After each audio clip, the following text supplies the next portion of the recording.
words. He tried to bury himself in work, in friends, in meaningless routines, but every time the sun set, his mind went back to Sarah. She was still there in his thoughts, the sound of her voice, the warmth of her smile, the way she used to hum while cooking. He thought time would heal him, but instead, it only deepened the ache. He never realized how much of his life had revolved around her until she wasn't part of it anymore. One night, unable to sleep, Ahmed sat down at his desk. A blank sheet of paper stared back at him. His hands trembled slightly as he picked up the pen. And then, slowly, he began to write. Greater than, Dear Sarah. I don't know if you'll ever read this. Maybe it's better if you don't. But I needed to say the things I never could. I thought being strong meant staying silent. I thought distance would make things easier. I was wrong. Every day without you feels like walking through fog. I can't see ahead, I can't go back. You were my peace, even when we fought. You were my home, even when the walls fell apart. I still remember the way you looked at me when I left. You didn't stop me, and that broke me more than words ever could.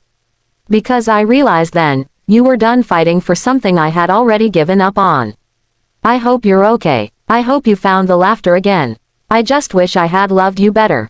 When he finished, Ahmed folded the letter and placed it in an envelope, but he never wrote an address. He tucked it inside a drawer, his silent confession, a message meant for the past. Meanwhile, across the city, Sarah was learning to live again. She had started painting, something she hadn't done in years. The colors gave her comfort, a way to express what her heart couldn't say out loud. Some nights, she'd look at the same photo she once held during their final goodbye. But now, she didn't cry. Instead, she smiled, softly, sadly, but peacefully.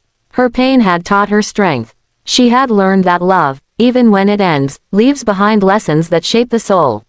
One afternoon, fate played its quiet trick. Sarah went to a cafe she and Ahmed used to visit. When she reached for her coffee, the barista accidentally handed her a letter that had fallen from another customer's table. Her heart stopped when she saw the familiar handwriting, Ahmed's. Her fingers shook as she unfolded it. It was the letter he had written weeks ago, the one he never intended to send but somehow lost while moving things to his car. As she read each line, her eyes filled with tears. The words were raw, honest, filled with love and regret. When she finished reading, she looked out the window. The sky was turning golden with sunset, the same shade it had been the day they first met. She whispered softly, I forgive you, Ahmed. That night, Sarah placed the letter in her diary and closed it gently. Some love stories don't end with getting back together, they end with understanding, peace, and quiet forgiveness.